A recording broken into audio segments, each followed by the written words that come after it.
Hi everyone, it's Niamh here. Welcome to my art journaling channel. Today we're going to be making cards using alcohol inks and the new alcohol lift ink. So I've got all my alcohol inks out and I've got some Yupo cardstock, and what I'm doing is just playing with my alcohol inks to make a background. So I'm going to make about 3 or 4 different backgrounds. So the first thing I'm applying to this page is some of the blending solution, and then I'm just putting on some drops of colour. Some blues, turquoises and greens. When you're using alcohol inks, it's probably best to sort of stick to a few different colours and to stick within the same colour range. So using your knowledge of the colour chart to make sure you don't make mud, basically. So what I've done is just dropped on the different bits of ink, I've blown them, I've added more of the alcohol blending solution, dropping in some more inks, and it really is addictive, and you need to know when to stop. I don't. I keep playing because it's just so much fun. With the Yupo paper in particular, it is kind of fun because it keeps the alcohol inks will keep moving while they're very fast drying and will stay, and that's the whole point about it. With the Yupo paper, because it's a sort of plastic paper, I think it's stone based, it doesn't seep into the surface of it. It stays on the surface so that you can continue to move it, and you can continue to move it weeks, years later if you've got the right equipment. So for this piece I'm trying to sort of do a geode type with the drops of alcohol ink. I'm adding some of the metallic gold blending, metallic gold mixative, which is a much more opaque alcohol ink, and just sort of trying to get those bits around the edge. So I'm just using the back of my paintbrush that I had sitting on my desk to try and move it around. So the purpose of this video is to play, the purpose of doing these backgrounds and this video is to play with the new alcohol lift ink. Now I've seen sort of all the hype on the internet about it, and you know, when you get things on the internet you think, oh yeah, I'm not sure about that. Is it really going to work like that? And I have to say I was very pleasantly surprised. It was one of those products that worked exactly the way it was advertised, and it was only due to me being a bit impatient with things that didn't quite work the way I wanted it to, and it worked perfectly on the alcohol inks like it was supposed to. It was actually when I was transferring it onto the porous paper that it didn't work too well. That was a really unfortunate pour of the blending solution, I have to say, which is why I went back in with my blending tool to blend it up again. For this pour, what I did was put some of the alcohol inks onto my felt pad and pounced it on in the background, and then I dropped some of the blending solution on top of the alcohol inks instead of doing it before like I did with the previous one. The thing I do like about this though is you can go back in with your blending tool, and because it's still got the alcohol ink on it, it blends, it sort of makes cells on the surface. So what I've done with this one is use the same tool. I've put some metallic straight onto the felt, put some blending solution onto my tool as well, just to sort of blend it out. So this is going to give a bit of a softer effect than previously. Now I'm going in with a contrasting colour to go over the top, and I really liked how delicate this was. It was like little flowers opening up all over the page. What I have found in retrospect from doing this project is with the alcohol inks I got a much better effect from using dark colours than using lighter colours.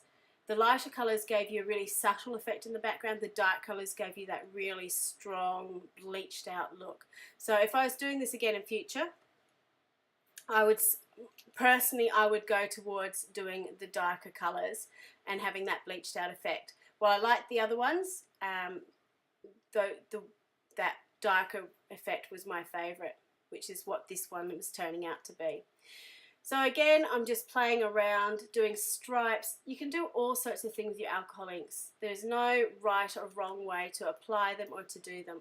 I just love the magic of actually seeing what happens when you add different colours in on top, or pounce it with your pen, or put the alcohol blending solution over the top. So this one was, again, sort of getting that flowery organic look. And I'm going in with some different colours now. I think that's a sunshine yellow. And then blowing it. Blowing it's a really good way to sort of move it around the page to get that sort of flow effect happening. Now I'm working on a glass mat here, and to clean it up, all you need to do is just put some well, you can put blending solution, but that's the expensive way to do it. Hand sanitizer over the top cleans it off beautifully. Even on your ordinary craft mat, that will do the same. So what I'm doing now is getting some stamps ready for the alcohol lift, which you'll see up in the corner. And I've got another piece of paper or cardboard sitting next to me, just a normal piece. So what I'm doing is stamping over and then stamping onto the cardboard, and you can see it's lifting. Now, while I was doing this, I was thinking, oh, I wonder if this has worked, because I can't see an effect on my page. With the glare of the video, it's a bit hard to see, or the light, sorry. I could see the ink was there and it was working, but it wasn't as effective as I wanted to do. So then I took a piece of tissue paper or paper towel and rubbed over the top, and that rubbed the excess ink off, and it looked beautiful. But as you can see on this light surface, it's very, very subtle. So they make great background pieces. And what's happening is, the reason it's called alcohol lift ink is because it lifts the alcohol ink off onto your stamp again, and you can put it onto a porous surface. So you do the alcohol inks on a non-porous surface, so like the Yupo paper or the alcohol gloss cardstock, so that the alcohol ink sits on the surface. Then you transfer the ink onto your porous surface, which is your normal cardstocks or scrapbooking papers, whatever you've got around. So you can see here again, I'm leaving the ink on the surface this time as long as possible before I rub it off, because I thought the longer I leave it there before rubbing it off, I might remove some more ink. What I would probably do in the future is actually leave the stamp on the paper a little bit longer too, to see if I can transfer more ink that way. But as you can see here, it just looks gorgeous the way it comes up, and it really gives you that bleached look. And you've got the dual pieces of paper that you can use. This is my favourite piece. This is a stamp from, or it's not a stamp actually, it's a gel printing plate from Carabel Studios. So it's got lots of different stuff on it. It's very thin rubber. So I'm actually not using a stamp, I'm rubbing the paper over the top. And this was my dark alcohol ink paper.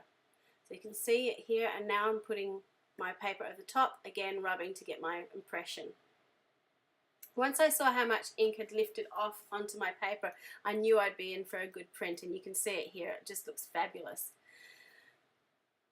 The issue I had doing this was actually not doing the stamping and the alcohol inks, but was making the cards at the end. I used to be a card maker. When I first started, I used to make thousands and thousands and thousands of cards, and I don't know what's happened. I've obviously lost my card making mojo, or working in a small area.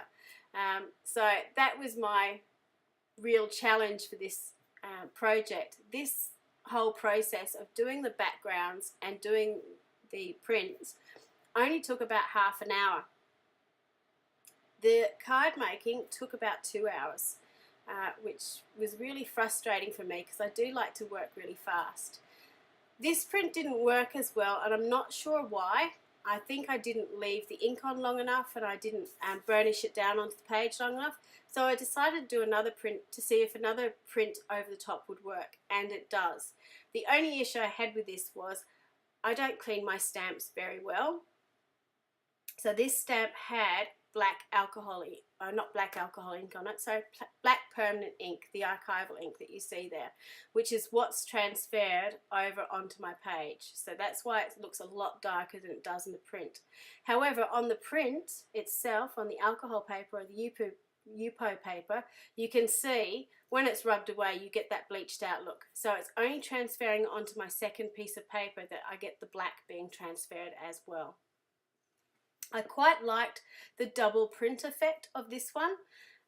It was something really, really unusual, and it gave me sort of that layered effect that I really liked.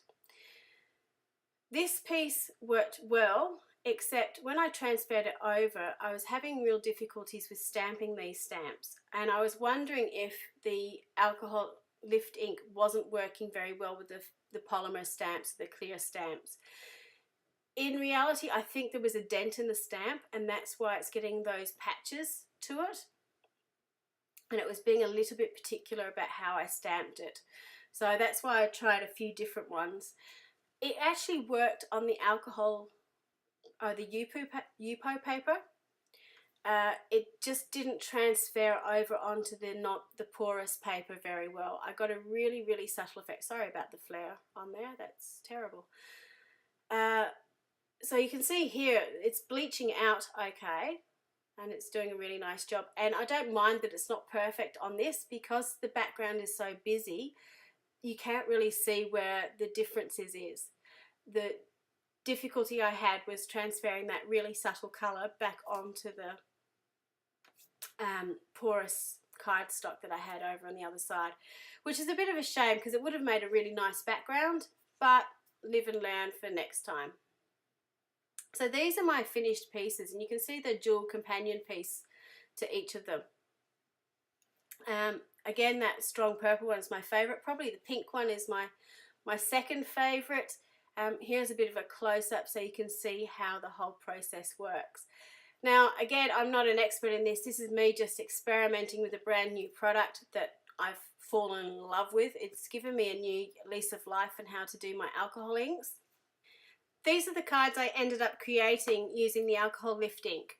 So some I've just used the background cut up into parts, some I've used the alcohol ink paper and the porous paper put together in different combinations. So I had lots of fun making these, even though they took me a lot longer than I expected. If you would like to see a close-up of these cards, please go onto my Instagram, follow me on Instagram, or onto my Facebook art journaling page, and the links to both of those are underneath in the description. If you're interested in seeing more videos like this, please hit subscribe and the little bell button, and you can see more of my uploads from my art journal and from projects like this in the future. Thank you so much for watching, and see you next time.